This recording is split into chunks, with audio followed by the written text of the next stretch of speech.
Assim nós lemos: havia um homem na terra de Uz, cujo nome era Jó, homem íntegro e reto, temente a Deus, e que se desviava do mal.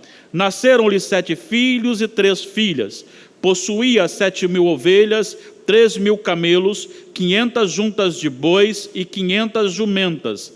Era também muito numeroso o pessoal ao seu serviço, de maneira que este homem era o maior de todos do Oriente. Seus filhos iam às casas uns dos outros e faziam banquetes, cada um por sua vez, e mandavam convidar as suas 3 irmãs a comerem e beberem com eles. Decorrido o turno de dias de seus banquetes, chamava Jó a seus filhos e os santificava. Levantava-se de madrugada e oferecia holocaustos, segundo o número de todos eles, pois dizia: talvez tenham pecado os meus filhos e blasfemado contra Deus em seu coração. Assim o fazia Jó continuamente. Que a palavra do Senhor nos edifique, que o Espírito que a inspirou nos ilumine e transforme o nosso coração e a nossa família, em nome de Jesus. Falaremos sobre o tema Minha Família aos Pés do Senhor. Minha família aos pés do Senhor. Toda família tem o seu problema. Todos nós podemos parar aqui agora, talvez enumerar problemas que surgem no meio ou no seio da família. Nós temos variados tipos de problemas e não há nenhuma família que não passe por uma adversidade, que não tenha um sofrimento, que não tenha algo de estranho ou errado acontecendo. E isso sim abala a família. Todos da família são diferentes. Nós vemos um grande acontecimento nas famílias de que quem tem mais de um filho sabe disso, né? O primeiro é de um jeito, o segundo é de outro, o terceiro é de outro, o quarto é de outro, o quinto é de outro, o sexto é de outro, e assim quantos filhos tiverem, né? E há uma diferença muito grande nessa formação, embora os pais sejam os mesmos e a educação seja sempre dentro de um mesmo sistema. Nós podemos ver isso na Bíblia com diferenças espirituais. Por exemplo, Caim e Abel, filhos dos mesmos pais, com caminhos diferentes. Esaú e Jacó, também diferentes. José, diferente dos demais irmãos da sua casa. A família de Davi teve sérios problemas, porque eram terríveis os acontecimentos com assassinato, assim como Caim aconteceu de matar o seu irmão, e tantos sofrimentos surgiram dentro do mesmo padrão de ensino, variando em poucos momentos, os mesmos ensinadores com pessoas diferentes. E nem todos da família, muitas vezes, seguem as orientações paternais. Por exemplo, o sacerdote Eli é um sacerdote renomado e os seus filhos se desviaram. Eram filhos de Belial.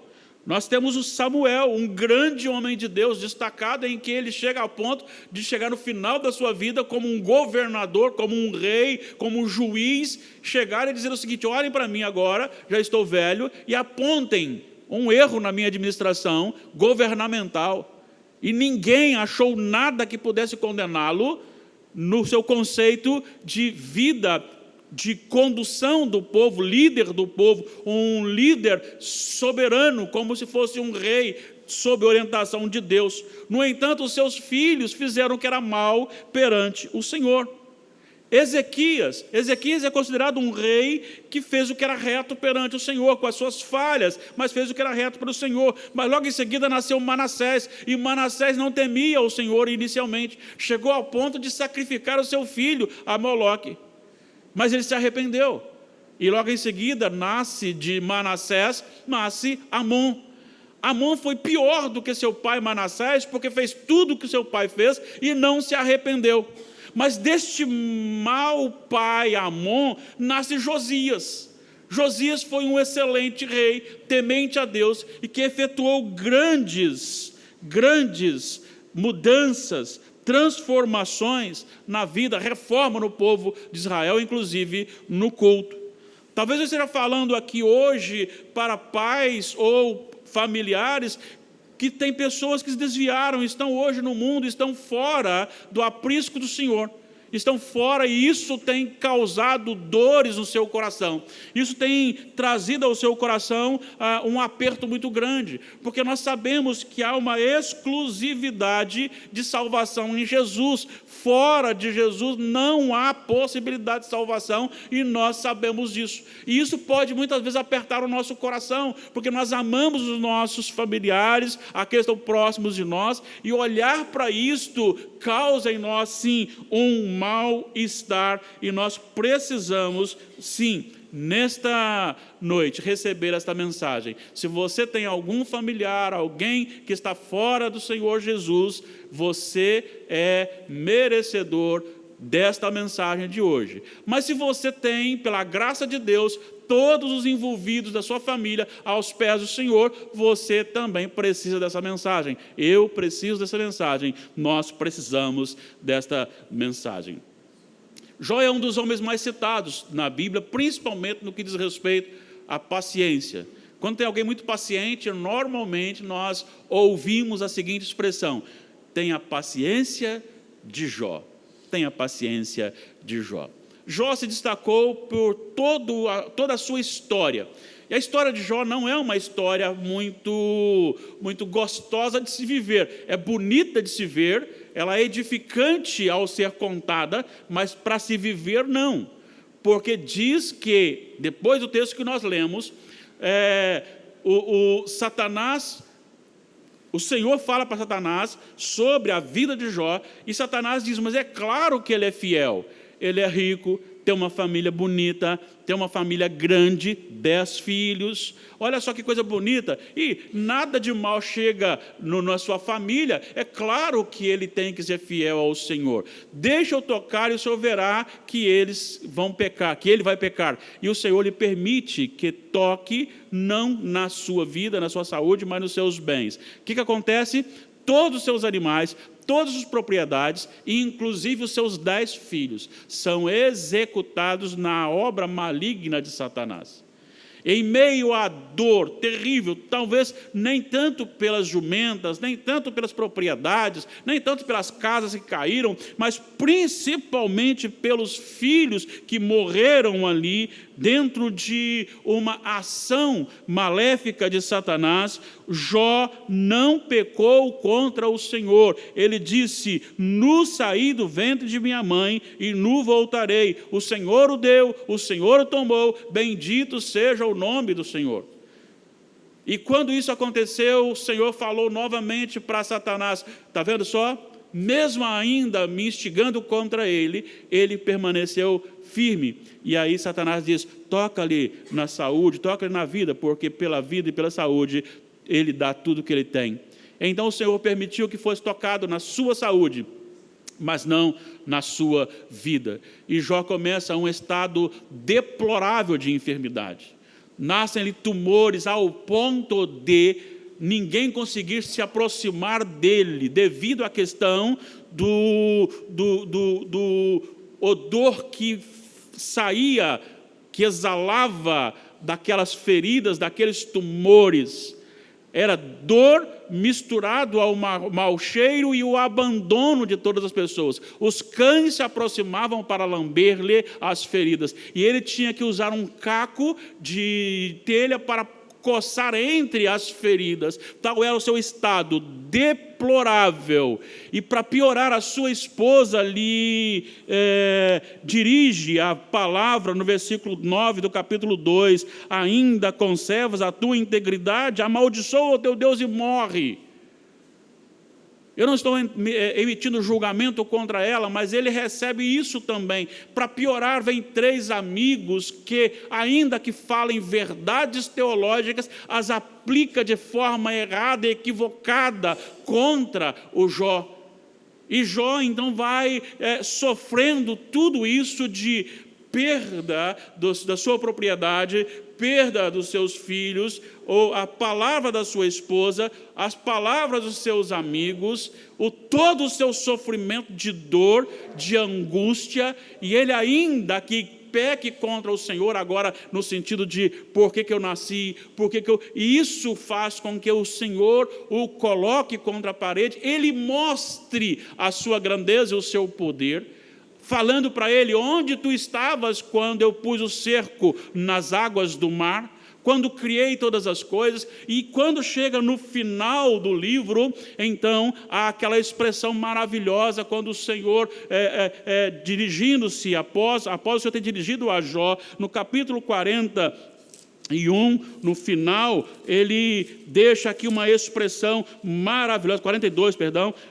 maravilhosa, porque ainda sem ser restaurado, ainda sem ser curado, ele diz: respondeu Jó ao Senhor: bem sei que tudo podes, e nenhum dos teus planos pode ser frustrado. Quem é aquele, como disseste, que sem conhecimento encobre o conselho? Na verdade falei do que eu não entendia, coisas maravilhosas demais para mim, coisas que eu não conhecia. Escuta-me, pois havias dito, e eu falarei, e te perguntarei, e tu me ensinarás. Eu te conhecia só de ouvir, mas agora os meus olhos te veem. Por isso me abomino e me arrependo no pó e na cinza. E o Senhor então se dirige a ele e diz: você tem que interceder pelos seus amigos, porque senão não lhes perdoarei. E o Senhor então, o Jó então decide orar pelos seus amigos. E naquele momento em que ele decide interceder, clamar pelos seus amigos, Deus o cura, Deus o restaura e dá-lhe tudo em dobro, apontando para a sua fidelidade e o seu propósito estabelecidos. Essa história ela é bonita para ser contada, mas eu não queria vivê-la, vivenciá-la. Eu não queria passar por tudo aquilo que Jó passou. Certamente você e eu temos adversidades na vida. E eu quero colocar dentro de um propósito do nosso tema sobre família, algumas instruções para a nossa vida nesta noite. Talvez você agora, neste momento, está pensando em algo que está na sua casa. Eu quero que você pense mesmo nisso. Que você olhe para dentro de você, olhe para dentro do seu casamento, olhe para dentro da sua família, o seu relacionamento com os seus pais, com os seus filhos, com os seus irmãos, com os seus vizinhos, o que está acontecendo na sua família, o que está acontecendo na igreja, o que está acontecendo num grau maior de trabalho, de serviço. Olhe para tudo isso neste momento, olhe para dentro de você e você encontrará talvez um problema, algo que precisa ser solucionado. Eu quero então apontar aqui algumas lições para a nossa vida, para sermos edificados. Em primeiro lugar, se eu quero a minha família aos pés do Senhor, eu preciso ser cristão antes de ter atitudes cristãs. Vou repetir: se quero minha família aos pés do Senhor, preciso ser cristão antes de ter atitudes cristãs. Eu quero que você volte os seus olhos para o texto, para 3 versículos que me chamam a atenção referente a Jó. Primeiro, o versículo 1: havia um homem na terra de Uz, cujo nome era Jó, e o autor do livro diz: homem íntegro e reto, temente a Deus, e que se desviava do mal. Essa é a definição que o autor do livro dá de Jó. Então ele está apontando para alguém que não fazia antes de ser. Jó era homem íntegro e reto, temente a Deus, e que o levava então a desviar-se do mal. Esta era a essência de Jó. Mas não era apenas um escritor que olhou para ele e disse: que homem santo é este? Que homem íntegro, reto, temente a Deus e que se desvia do mal é este Jó. Porque quem disse isso também foi o Senhor, e ele disse acrescentando alguma coisa. Olhe só o versículo 8. Perguntou ainda o Senhor a Satanás: observaste meu servo Jó? E aí ele acrescenta no início da frase: porque ninguém há na terra semelhante a ele, homem íntegro e reto, temente a Deus, que se desvia do mal. Ninguém há na terra. E não é o escritor que está dizendo isso. Não é alguém que estava olhando para a vida de Jó e que não tem capacidade de perscrutar o coração. Não é alguém que olha e tem uma visão equivocada de uma imagem equivocada, mas é alguém que sonda os corações. Quem disse isso é o Senhor. E quem disse isso é aquele que sonda os corações, porque no profeta Jeremias, capítulo 17, versículo 9, ele diz assim, enganoso é o coração mais do que todas as coisas, desesperadamente corrupto, quem o conhecerá? Ou seja, nem o próprio homem, o do seu próprio coração, conhece seu próprio coração. Pode ser enganado pelo seu próprio coração. Por isso a expressão sentir no coração, ela tem que ser perscrutada à luz da palavra.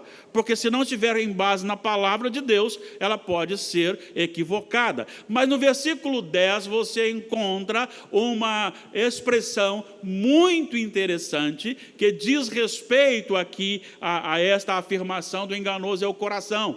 E ele vai dizer, mas o Senhor sonda os corações. O Senhor é aquele que esquadrinha o coração. O Senhor é aquele que entende, aquele que sabe aquilo que você mesmo não sabe. E é este que olhou para Jó e disse, não há ninguém na terra como este homem. Não há ninguém na terra. E aí, depois de todo o acontecimento primário referente às suas propriedades, aos seus servos e à sua família, no capítulo 2, versículo 3, o Senhor novamente pergunta a Satanás. E aí ele acrescenta mais uma palavra. Ele diz, observaste meu servo Jó, porque ninguém há na terra semelhante a ele, homem íntegro e reto, temente a Deus e que se desvia do mal. Ele conserva a sua integridade, embora me incitasses contra ele para o consumir sem causa. O que o Senhor está falando, que esse homem, Jó, era um homem diferenciado. Não era só uma questão de, enquanto estava com bênçãos do dia a dia, ele estava fiel ao Senhor. Não é só uma questão de que quando tudo está dando certo, ele está fiel ao Senhor. Não é uma questão daquele que se relaciona num culto de adoração, e nesse culto de adoração, ele é muito santo, ele apresenta muito santo, mas quando se ausenta e quando vem a primeira tribulação, ele já não é mais santo, ele vai pecar contra o Senhor. Mas aqui o Senhor está dizendo, ainda que me incitasses contra ele, ele permanece o homem único da terra sobre a sua vida de santidade, vida com Deus. O que nós aprendemos isso aqui? Nós aprendemos que o evangelho não é encontrar-se no templo, não é ajuntarmos para louvar, como nós fizemos aqui, tão gostoso, tão maravilhoso, exaltando o Senhor, mas não é isso, o evangelho não é isso. Evangelho não é eu sentir, não é eu gostar. Evangelho não é aquilo que eu recebo, aquilo que eu ganho, onde eu estou. Evangelho do Senhor Jesus é vida transformada, é caráter transformado, é ser para fazer. Não é uma questão relacionada daquilo que eu recebo, mas aquilo que eu sou. E aí eu cito um exemplo que tem mexido muito comigo durante os últimos meses. José, filho de Jacó. A sua história, a sua saga, a sua vida de problema começa no capítulo 37 de Gênesis. Ele era um filho já de mais velhice de Jacó, porque sua mãe não podia engravidar, e de repente ela se engravida, então ele fica feliz, o seu pai fica feliz. Seu pai tinha 2 mulheres, a outra tinha já 9 filhos, e esse agora é o 10º filho, e esse agora é o filho do coração de Jacó, e Jacó está feliz com ele, e com isto nasce e começa a criar ciúmes nos outros irmãos. Para resumir, ele tem 2 sonhos. Ele sonha referente aos seus irmãos, de que eles estavam se curvando diante dele. E depois ele sonha que não só os seus irmãos, mas também o seu pai se curvava diante dele, junto com os seus irmãos. E isso incita um ódio, uma ira, um rancor dos seus irmãos. E quando ele vai ao serviço deles, mandado pelo pai, eles pegam e o colocam para matá-lo, mas um dos irmãos diz para não fazê-lo, coloca então num local, numa cova, e ali na cova ele está, enquanto o irmão mais velho sai, vem os ismaelitas, ele é vendido como escravo. aquele que tinha um relacionamento com Deus bonito, saudável dentro da sua família, agora é um escravo na mão dos ismaelitas. E os ismaelitas vão ao Egito e o vendem a Potifar. Agora ele é um escravo no Egito, ele é um escravo em Potifar, mas o seu caráter com Deus não muda, continua o mesmo. Ele continua sendo um jovem fiel a Deus, um jovem fiel ao Senhor, e diz a palavra do Senhor ali em Gênesis, que tudo que ele punha a mão era abençoado, porque o Senhor era com ele. E Potifar viu que Deus era com ele, e de repente o que acontece? A mulher de Potifar deseja ter relacionamentos com ele, e ele diz que não podia, e a palavra dele é: eu não posso pecar contra o meu senhor e trair o meu patrão, o meu senhor de escravos. Ela arma para cima dele, e ele é então condenado à prisão, de escravo a um presidiário, e ali dentro da prisão, ele não muda a sua conduta diante de Deus, ele continua alegre, ele continua feliz dentro do seu relacionamento com Deus, a tal ponto de que aquele responsável por ele, viu que ele era diferenciado, e coloca ali obrigações, e ali dentro, Deus o usa, porque ali dentro ele é fiel a Deus, e ele diz a dois que ali estavam, que tiveram sonhos, dizendo: o Senhor pode lhes revelar. Deus está presente na vida de José, na sua casa. Deus está presente na vida de José como escravo em Potifar. Deus está presente na vida de José dentro da cadeia. E o tempo passa. De repente, Faraó tem um sonho e não sabe o que fazer. E aquele copeiro, chefe, diz: olha, há muito tempo lá tem um camarada que faz isso, que ele... E aí ele manda chamá-lo, e ele vem, e ele dá a interpretação do sonho, e a fala de Faraó é assim para os seus oficiais: porventura acharíamos homem como este, em quem há o Espírito de Deus?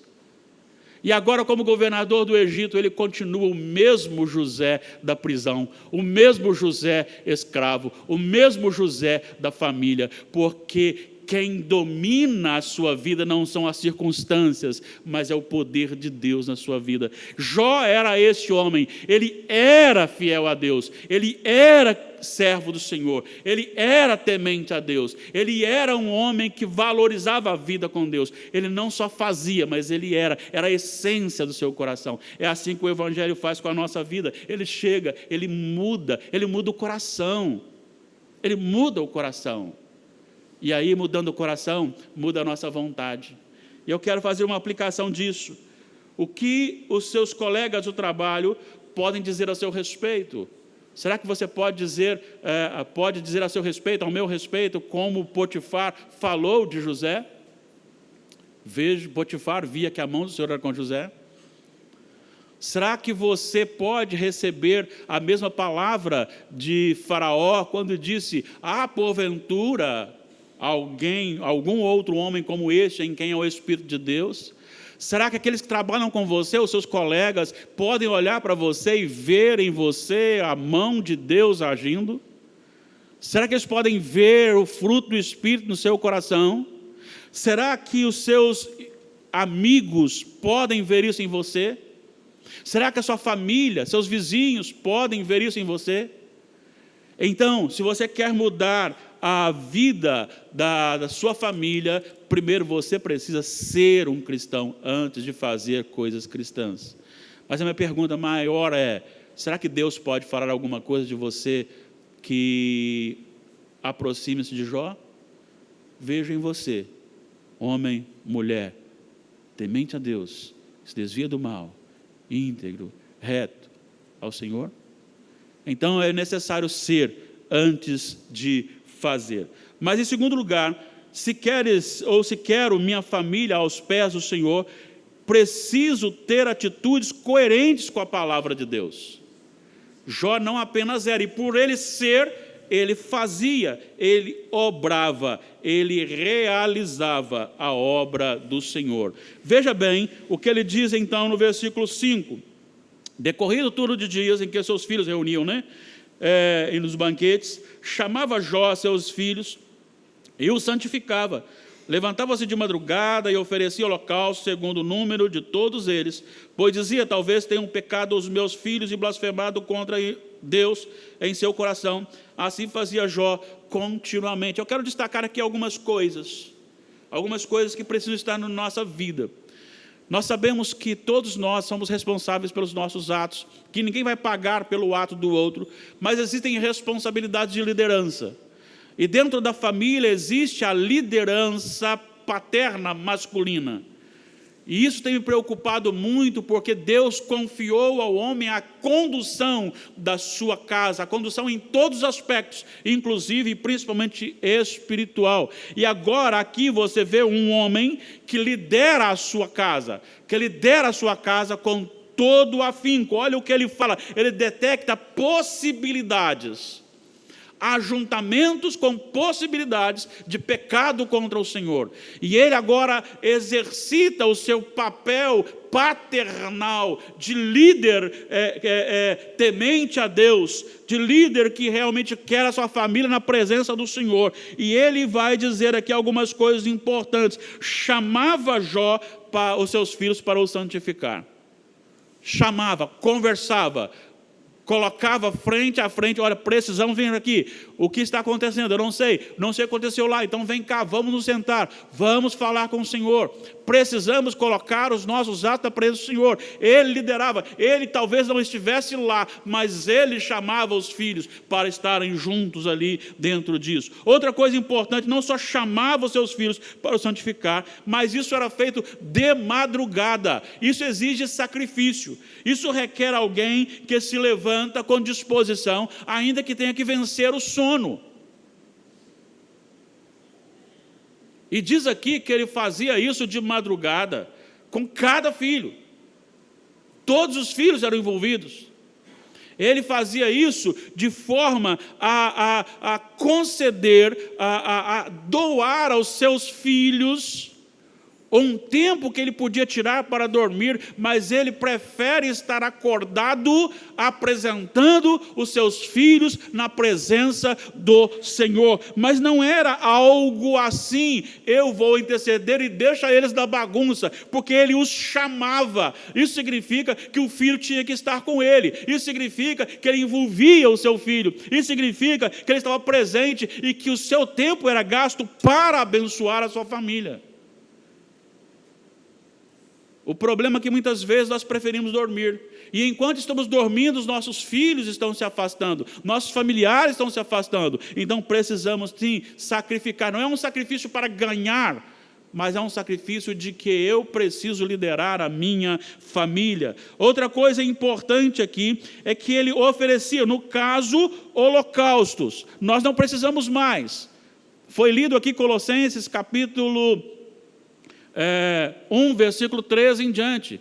Ele nos libertou do império das trevas e nos transportou para o reino do Filho do seu amor. E vai dizer ali que nós temos a remissão em Jesus, que Ele é a nossa redenção, a nossa remissão, o sumo sacerdote, aleluia, glória a Deus por isso. Mas nós temos que oferecer a Ele ações de graças. A nossa vida pertence ao Senhor, a nossa saúde pertence ao Senhor, as nossas palavras pertencem ao Senhor, os nossos bens não são nossos, são do Senhor, tudo é do Senhor, a nossa família é do Senhor. Eu não quero de forma alguma que a minha geração nasça alguém que se desvie do Senhor. Eu quero todos na presença do Senhor, lutarei por eles. E ele aqui lutava, e diz o texto que não apenas oferecia ao Senhor, mas ele vai dizer, fazia isso Jó continuamente, não era só uma vez, mas sempre que necessário, ele estava ali oferecendo. Olha, isso quer dizer que nós precisamos aprender a não desistir, manter a nossa ação de apresentar a nossa família na presença de Deus continuadamente. E isto quer dizer que é responsabilidade da liderança estar conduzindo a família para a presença de Deus. Mas aqui há uma outra questão, que ele também aponta para a sua ação segundo a palavra de Deus, que o seu amor a Deus está acima do seu amor à sua família. Porque quando a sua mulher diz, não sei qual a razão, mas ela diz, amaldiçoa o teu Deus e morre. O versículo 10 do capítulo 2, ele diz, mas ele respondeu, falas como doida, temos recebido o bem de Deus e não receberíamos também o mal? Em tudo isso não pecou Jó com os seus lábios. Ou seja, ele não deu ouvido à sua esposa, ele não dava ouvido a mais ninguém quando tudo que era colocado para ele era contrário à palavra de Deus. Ele conhecia a vontade de Deus. Ele conhecia a tal ponto de saber que a pior tragédia que uma família pode receber na história não podia tirar da presença do Senhor o seu coração. E ele se mantém firme acima das grandes tragédias. Imagine um homem farto de bens, em que ele podia chegar em casa e dizer o seguinte, por favor, mata aí um carneiro, mata um boi, mata isso, faz aquilo outro, chama os amigos, vamos fazer churrasco. E podia fazer isso. E de repente chega alguém e fala assim, o seu gado foi roubado. Levaram, mataram os seus servos. Aí resta a família, ok, estou agora pobre, mas tem a minha família aí. Não tem mais não, também morreu. Mesmo diante de todas as tragédias, ele disse, nós temos recebido o bem do Senhor, não receberíamos também o mal? Ou seja, Deus é o Senhor da vida de Jó, independentemente do que acontecesse. Então nós também precisamos ter isso na nossa casa, na nossa família, Deus ser superior, Deus ser o único, Deus ser o nosso Senhor, apesar de qualquer coisa. Recentemente eu ouvi de alguém que o moço estava desviado da presença do Senhor e ele então resolveu querer voltar para o Senhor e foi restaurado, mas ele teve um problema de saúde e ele começou a culpar Deus de não ter curado. E ele está culpando Deus até agora, e agora ele está muito mal no hospital. E ele está culpando a Deus por não tê-lo curado. Contrário disso aqui. Por quê? Porque ele não tem a visão que Jó tinha. E nós, muitas vezes, não temos também essa visão. Mas aqui também a mulher diz, e ele diz, não posso pecar contra o Senhor. Isso quer dizer que Deus vale mais do que a esposa, Deus vale mais do que o esposo, Deus vale mais do que os filhos, Deus vale mais do que os pais, Deus vale mais do que qualquer coisa. Jó tinha isso na sua vida, não só era como ele fazia, a sua ação, as suas decisões eram coerentes com a palavra de Deus. É impossível alcançar bênçãos espirituais se não gastarmos tempo no propósito do Senhor. É impossível. É impossível receber bênçãos espirituais do Senhor se nós deixarmos de lado o compromisso com Deus. A salvação é pela graça, nós somos colocados no reino pela graça, tudo é graça de Deus, mas nós temos que permanecer, nós não podemos agir incoerentemente. Eu não posso ser adotado numa família e não querer ser daquela família, fazer tudo contrário àquela família. Eu preciso carregar o princípio de vida daquela família. E assim é com o Senhor. Se eu sou chamado para estar com o Senhor, eu preciso estar com o Senhor. Eu preciso caminhar com o Senhor. E eu preciso colocá-lo acima de todas as coisas na minha vida. Eu quero concluir. Precisamos com urgência de homens e mulheres que realmente são cristãos. Precisamos de homens e mulheres que tenham o seu coração cheio do Espírito Santo. Nós não podemos oferecer aquilo que nós não temos. Não podemos falar aquilo que nós não somos. Não temos autoridade para ensinar alguém quando nós mesmos não sabemos. Ser cheio do Espírito Santo, você não vai alcançar em movimentos evangelísticos. Ser cheio do Espírito Santo, você não vai encontrar apenas num ajuntamento de pessoas com ações, seja ela de louvor e adoração. Ser cheio do Espírito Santo requer tempo na presença do Senhor, com a palavra dele aberta. Requer meditação na palavra do Senhor. Músicas não lhe darão fundamento, ainda que sejam boas músicas, não lhe darão fundamento para enfrentar a adversidade, mas a palavra de Deus lhe dará. O autor aos Hebreus diz, porque a palavra de Deus é viva e eficaz. É mais cortante do que qualquer espada de 2 gumes, e penetra ao ponto de dividir alma e espírito, juntas e medulas. Ele é capaz de discernir os pensamentos e propósitos do coração. É ela que tem vida. É ela que nos conduz ao louvor. É ela que nos conduz à adoração. A base não é o louvor, a base não é a adoração, a base é a palavra que nos conduz a isto. Então, não serei cheio do Espírito Santo se eu não gastar tempo desta palavra. Ela tem que vir para aqui, para o intelecto, ela tem que vir aqui para a mente, ela tem que estar gravada no meu coração, ela precisa estar aqui e eu preciso me lembrar dela, e à medida que eu me lembro dela, eu começo a meditar. A meditação é o instrumento da intelectualidade ao coração. A meditação tira da mente e estende ao coração para uma transformação.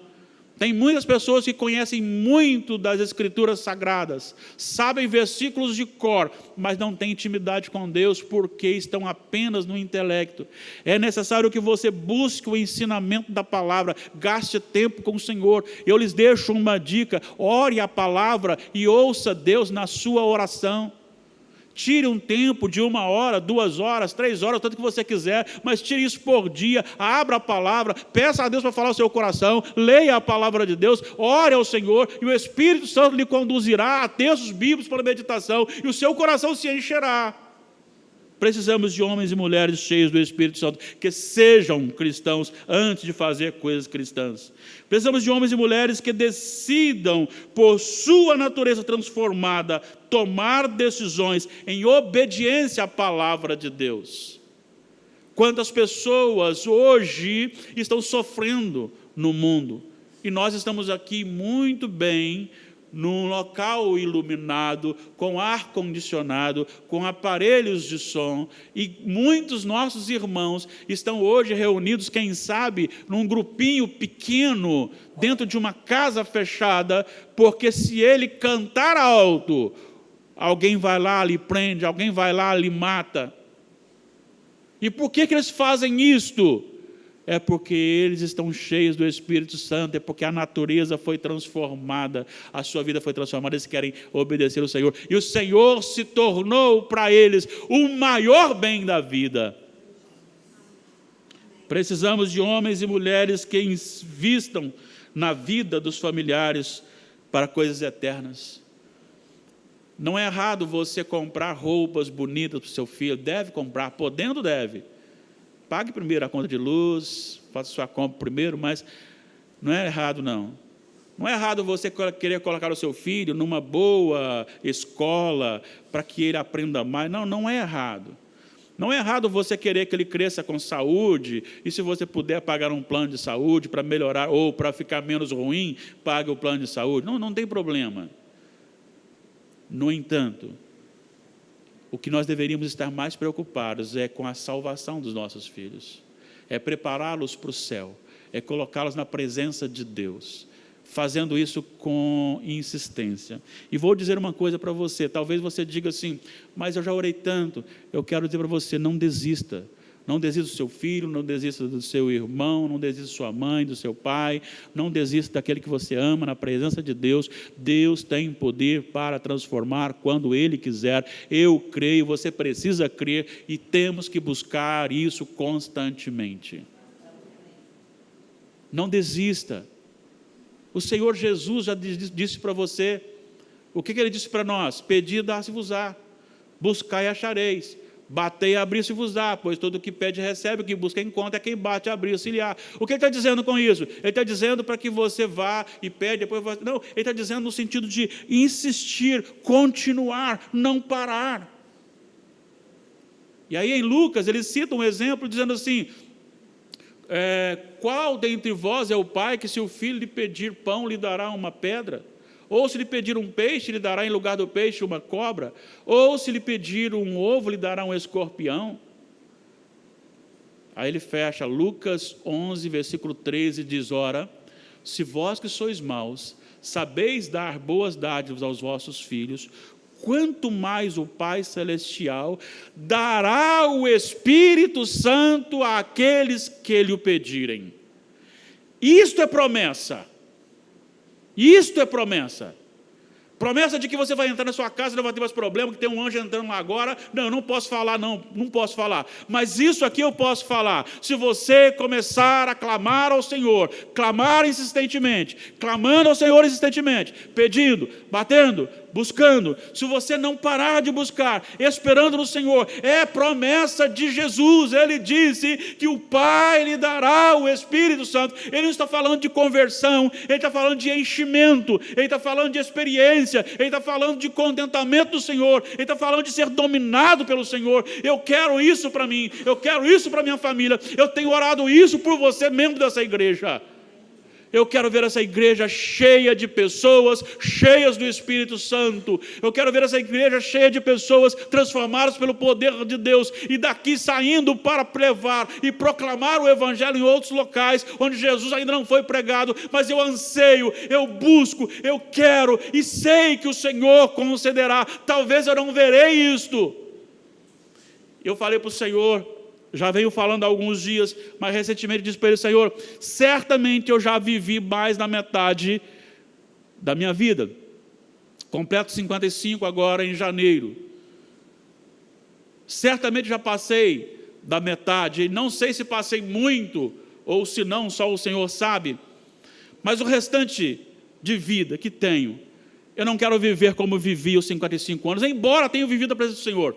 Mas eu quero viver com mais intensidade, eu quero viver dominado pelo poder de Deus, eu quero viver o poder do Espírito Santo, eu quero viver servindo ao Senhor, eu quero viver com alegria no Senhor, eu quero que as coisas do mundo não tenham valor nenhum para dominar a minha vida, eu quero que a palavra do Senhor seja o meu norte e que eu saiba viver com intensidade na presença do Senhor. Isso eu quero para a minha família, isso tenho orado para você, membro desta igreja.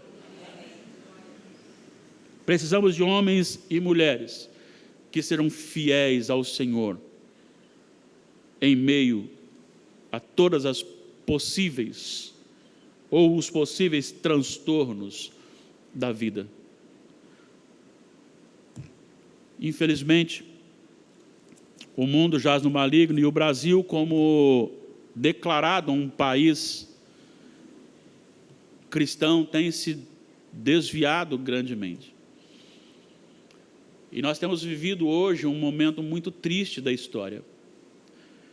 O momento em que avança de uma forma mais intensa a descriminalização do aborto. Enquanto nós vemos pessoas que defendem um ovo de tartaruga, querendo matar bebês no ventre. Mas o mundo jaz no maligno. Eu não preciso me preocupar com isso, porque jaz no maligno. Claro que dói o nosso coração. E como igreja do Senhor, precisamos nos levantar sim e dizer: isto é pecado. Isto é pecado, e quem faz isto, se não se arrepender, responderá perante o Senhor. A igreja precisa ser dominada pelo Espírito Santo. Precisamos ser santos, santificados, separados. Precisamos ser aqueles que não se enquadram em determinados empregos, que para permanecer no emprego tem que pecar contra o Senhor. É difícil, é. A justificativa é: você vai pagar a conta dele, a gente junta todo mundo. Mas ou a gente está firme na presença de Deus, ou nós seremos tomados e mundanizados, assim como a maioria da igreja brasileira já está. Eu quero neste momento orar por você e por sua família. Se você tem alguém que você tem chorado por ele, por conversão, eu quero que você venha aqui à frente. Não vai ter diferença se você ficar aí ou vir aqui. Mas se você desejar vir aqui à frente, eu quero que você venha aqui à frente.